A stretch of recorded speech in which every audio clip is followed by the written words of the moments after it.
Hi everyone, welcome back to the Old Emo Dave channel. I'm here today with 11's a Day MTG and we're looking over some paper magic of the standard format from our recent store championships in Firestone games. Scott, it's a good time to play standard and it's a good time to try and win an Urza Saga. So what did our players bring today? So we have black-red Lizards on one side versus blue-black Dimir Midrange. Basically blue-black good cards. So the Lizards deck is based around the Lizard synergies that we saw heavily in Bloomburrow. Things like Gev, Scaled Scorch, Laughing Jasper Flint works really well with them, Iridescent Fine Lasher, that sort of thing. And the Dimir midrange deck is still very much based around Deep Cavern Bat, Fairy Mastermind, Gix, Sheoldred, that sort of thing.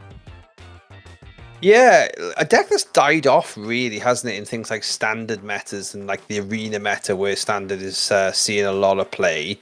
But certainly still plays like some of the best cards available in this current rotation. I have a personal love for Lizards, a deck that I have myself. Whenever I saw Iridescent Fine Lasher spoiled, I thought it'd be a great card. And here we see it on turn one, ready to start pinging every single turn. Yeah, I want to use it in Pioneer with Scape Shift, Aftermath Analyst, all that sort of thing. I know some people are looking at that in Standard as well. We'll have to wait and see if Duskmourn brings us anything for that deck. Yeah, and here we see the almost like synonymous to turn to play for anyone who plays black now and creatures in Standard. Deep Cavern Bat.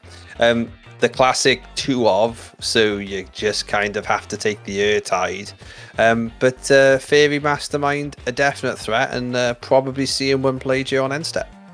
Yeah, there is a world where you can take one of the Fairy Masterminds there if you've got a cut down ready for the 1 or something like that. But James tapped out after playing a Deep Cavern Bat. I did just see that he does have a cut down as well. So yeah, cut down's like really strong. Yeah, it's just so clean. It can kill so much of the format. It's really any 1 or 2 drop gets cleaned up really nicely by it. And it's only when you start getting into 3 mana, you start talking about Preacher of the Schisms, that sort of thing, where cut down actually misses. Yes. But you have like Go for the Throat then, which prominent standard card and removal card. It doesn't really miss on anything anymore. Go for the Throat without any major prominent artifacts in the format. Yeah, that's the real commonality between these decks, is the good black mid-range removal cards. What was that? What was that spam of the board we just saw? The Flame Cash Gecko, aka Burning Tree Emissary. Yeah, the Lizard Burning Tree Emissary into Vine Lasher plus Hired Claw, I believe that is. So Lizard doing Lizard things, just trying their best to go underneath what we saw from the Deep Cavern Bat was a slightly slower, slightly lighter on removal draw from Ashley. So yeah, another Fairy Mastermind, which we did know about on the end step. Yeah, and a lot of Lizard decks actually cut in the Bat. Despite the Bat being possibly one of the greatest uncommons in recent printings, because like the Lizard synergy is so good, you want to be as tight as you possibly can on that 1-2-3 curve, and the Bat will sometimes just slow that down.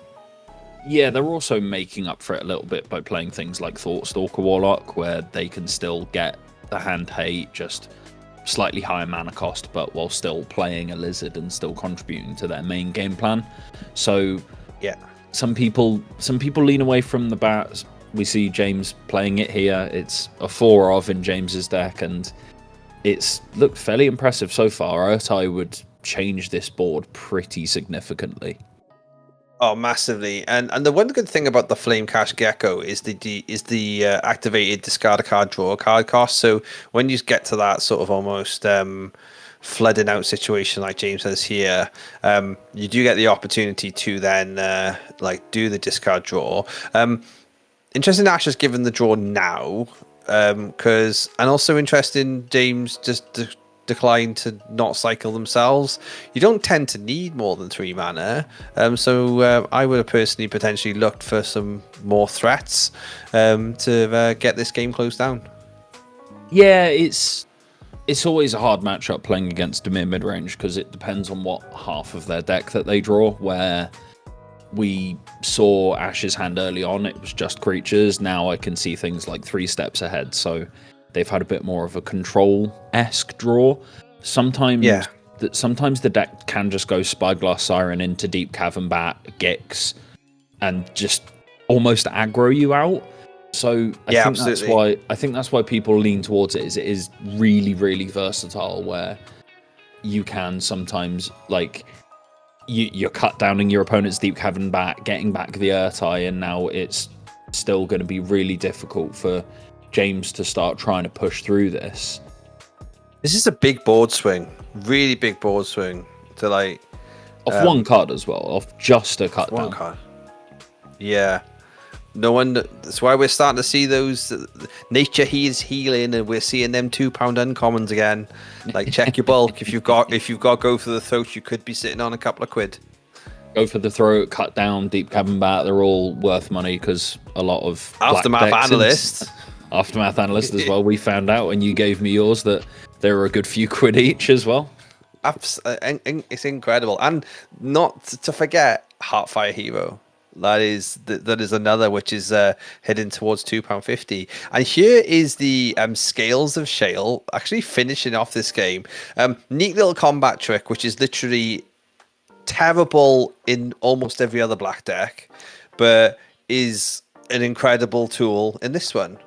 If you can make Scales of Shale cost black consistently, then it's a good card. +2/+0 lifelink and indestructible for 1 black mana is a lot of value out of a single card. But if you're paying 2 or, God forbid, 3 mana for it ever, it just feels horrible.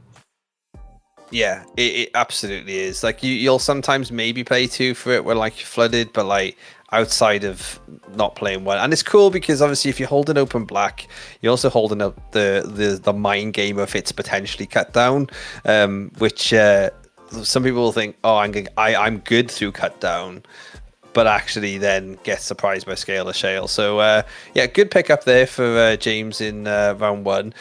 Looking at the deck list that we have for them, what would you say Ash's sideboard plan is to get it back into this game?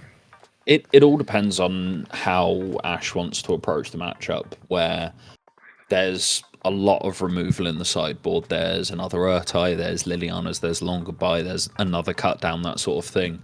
There's even Cruel Claw's Heist as well. If I believe Ash told me that that's specifically for Domain, where you can steal their Atraxas. Wow.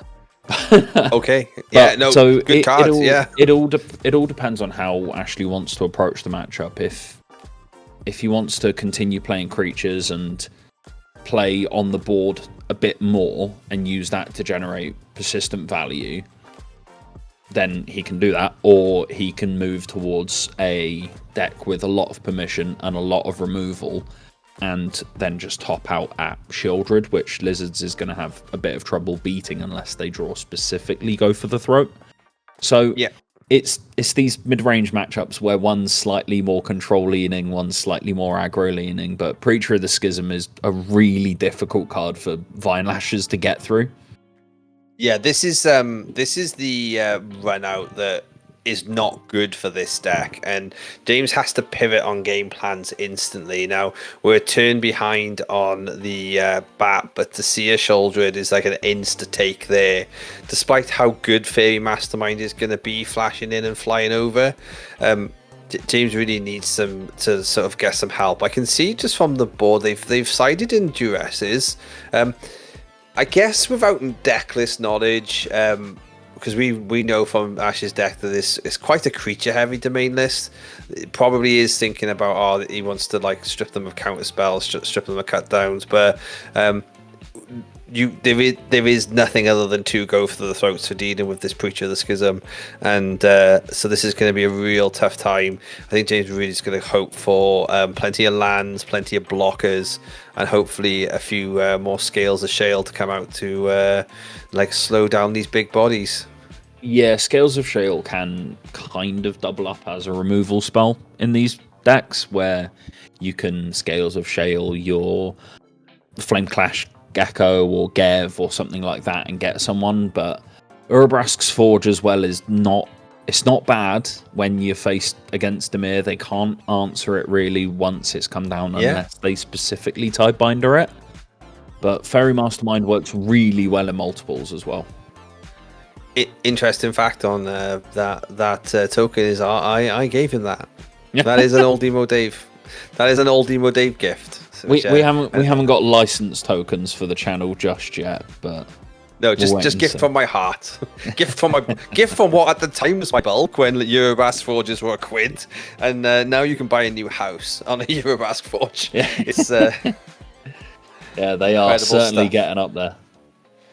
So this is a very, very interesting. Is it a 1/1 vampire? If I remember the Schism makes. Yeah, 1/1 vampire with lifelink.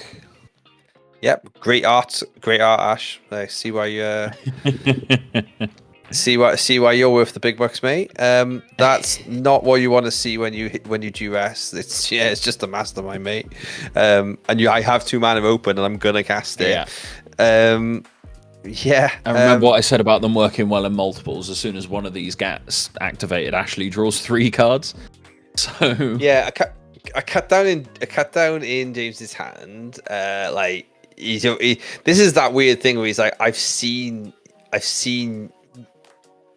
another one. So when I cut something down, like it's not. What can I do? So I'd even say he's even potentially cut down the lifelink. Oh, I don't know. This is game 3. Like when sometimes with the knowledge that we have, you just go, yeah, you're gonna game 3 on this one. Yeah, the issue is that Preacher of the Schism is so hard for Lizards to deal with, and it doesn't matter what Ashley draws. Ashley draws a spell that can be cast, or draws nothing and then can activate Fairy Mastermind on James's turn and draw 2 cards. Or draw can we 2 just take extra cards. Can we just take the baller move, I think, that actually just got done by Ashley? I actually knew that they had a Deep Cavern Bat in hand, but did actually look at their draw, knowing they were going to play Deep Cavern Bat, and still took the cards anyway. That's incredible. Yeah. Lining up for game 3 very, very shortly. This just shows the Eurobrask Forge, though, right? The Eurobrask Forge is getting big enough that Ashley still has to chump block here, because suddenly, if that still hangs around in 3 turns, it's like a 6/1. Yeah, it's more that just the 1/1 lifelink is able to soak 2 points of damage off the trampling token, as opposed to just 1 that you might get from one of these Fairy Masterminds. And Ash is aware of how much damage this is between the Deep Cavern Bats, even offering the trade with James's Deep Cavern Bat, knowing that the card is not particularly valuable at this point. There is a Tashana's Tiebinder picked up as well, so now the Urabrask's Forge is not even going to be an issue either. Yeah, actually surprised at the Lizards deck's ability to still be in the game, but this is where if you don't have some cycling ability, or you're nasty, this is where like Laughing Jasper Flint comes into its own, doesn't it? That ability to be stealing 3 or 4 cards a turn from your opponent to play, instead of having your own hand, like really gives you the extra agency in these grinding matchups. These little dorks are not doing too much, and this shows probably why Deep Cavern Bats have been rotating out of this deck. Is you need better synergy. It's why, even though Lizards is pretty low to the ground, they can afford to play 23 lands, right? Because between Flame Cash Gecko, Hired Claw, Laughing Jasper Flint, they've got all these places to spend mana where they don't really mind about making extra land drops. And then on top of all of that, they've got the Iridescent Vine Lashes as well, which also benefit land drops. And yeah, Ashley go for the throat in the deep cavern bat, gets back the Sheoldred. Now the shields are down in the air for the attack, where you can swing for 4. You're going in with the Tidebinder and the Preacher, maybe even as well. No, just the Flyers. Okay. Yeah, it's looking good here. On James's side, James is a very grizzled, multiple TCG veteran who also knows sometimes it's a good idea to actually just see exactly what my opponent's playing, what kind of threats I haven't seen yet, so that they can then adjust pre-sideboard in game 3. In game 3, going back to sideboards, we would probably consider, maybe those duresses weren't good for me from James's side. Any additional adjustment for Ashley if you were sitting there with his deck? I think looking at the way that played out for Ashley, it's how Dimir typically wants to play their games, where they draw just the right amount of removal to point it at just the right things, and then have a threat or 2 that they can just ride to victory. From James's side, it's the impetus is really on James to be finishing the games, as opposed to the other way around, where on the other side, Dimir's got the inevitability, right? Where between Sheoldred and Preacher of the Schism, they can just kind of keep going.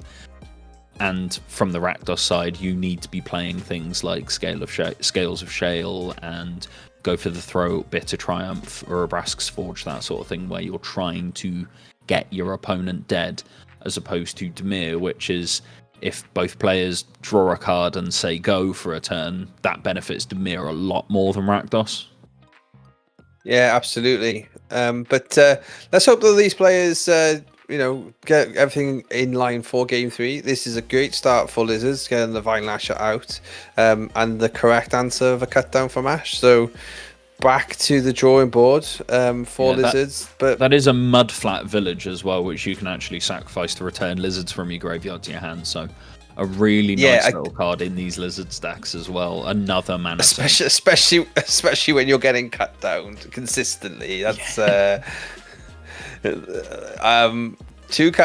I suppose the saving grace is if you cut down twice in the first 2 turns, is very, very unlikely you're going to see a cut down here.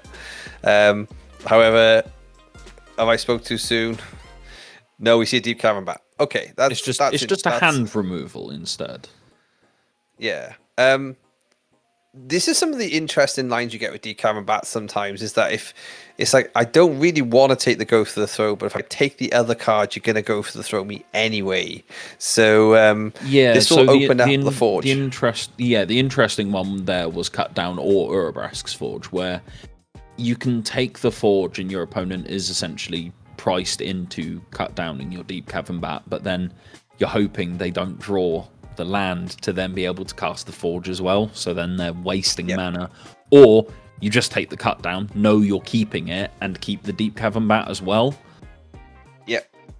So I think Ashley decided on the cut down because they had the Sheoldred, where that's not only insulating their life total with the draw step trigger, but is an extremely large blocker that James is going to have trouble removing.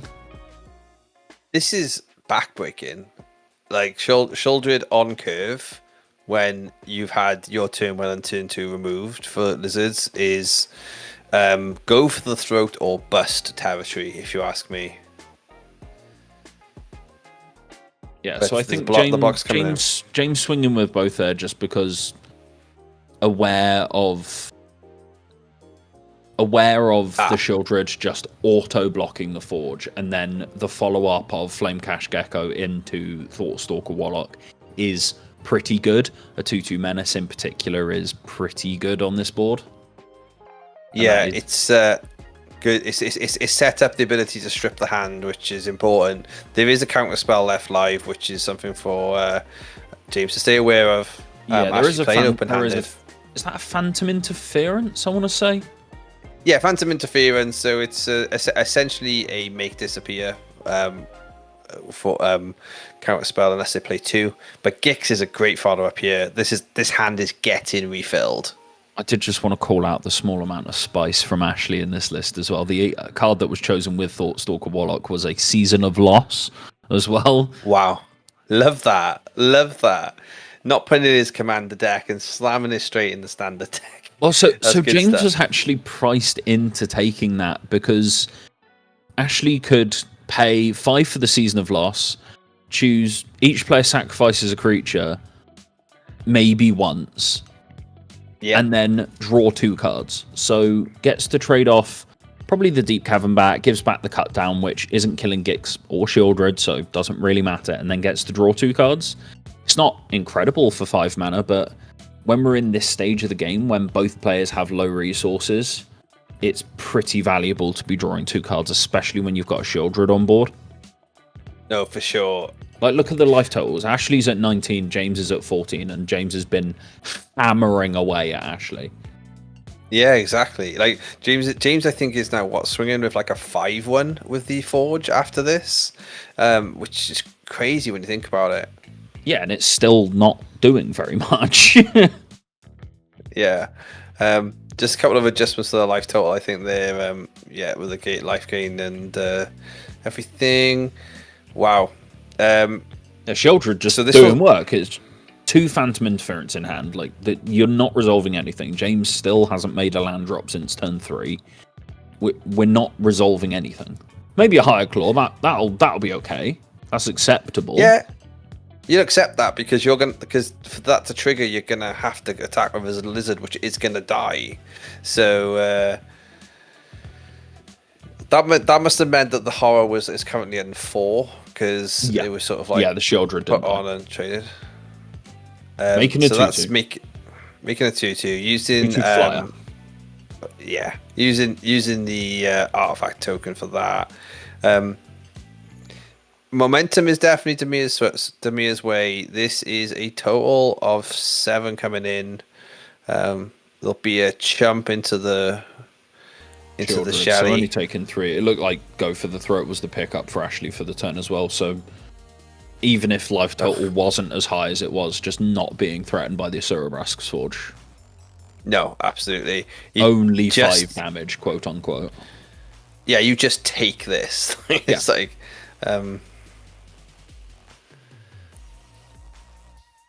Lizard's great. Again, these are all great cards, these Lizard's cards. Yeah, but Ash is like, it's fine, you can have that. I'll just make another 2/2 and go for the big thing. Or the quote unquote big thing for the bigger thing, if you like. Yeah. Hey, a 2/1 versus a 1/2 means the power is 100% higher. As well for lethal. Yeah. Look, good deck, interesting game. Nice to see 2 basically cover meta versus old meta, but just proof that good cards or good cards with a good player will often make a good deck, especially when mid-range is concerned.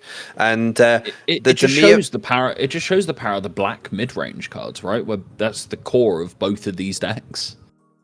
Yeah, and that Dimir mid-range may only be dead due to a tired meta, not necessarily people not stopping being a good deck. Kind of the arena content creator fallout, isn't it? Of like what's worth watching. And Dimir mid-range has been great. It's been great for maybe sort of 6 to 9 months, if not a year, with the more recent in the back end of the first 3-year standard. So when we were getting towards the end of it, people were ready to play something new. They played something new. Different decks have arisen, but maybe what we'll start seeing now as we get back into RCQ season after Christmas, things like Dimir mid-range being back on the table. Any final thoughts from you, Scott? I would look at Chris Castro-Apple's lists for Dimir, hopefully when he gets back to working on Standard, when he divorces himself from the love affair with Phoenix and Pioneer, ready for the RC, we can see some more juice like Invasion of Amonkhet in these decks, which I really enjoy.